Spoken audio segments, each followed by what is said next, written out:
Тенки тарифа се нови случаи кои ги отвори специјалното јавно обвинителство, со кои што се опфатени 7 лица поради постоење на основано сомнение за сторено кривично дело злоупотреба на службената положба. Едната истражна постапка се однесува на тендер на Елем, а другата на набавката на Мерцедесот на екс-премиерот Груевски.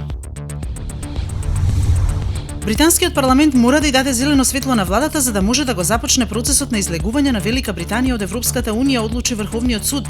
Портпаролот на Даунинг Стрит изјави дека британците гласале за напуштање на Европската унија и владата ќе ја исполни нивната пресуда, активирајќи го членот 50 како што беше и планирано до крајот на март. Денешната одлука нема да го промени тоа, рекоа тие. Републиканците во Американскиот представнички дом предложија резолуција со која се бара САД целосно да се повлечат од Обединетите нации и Светската организација да го премести седиштето од Њујорк.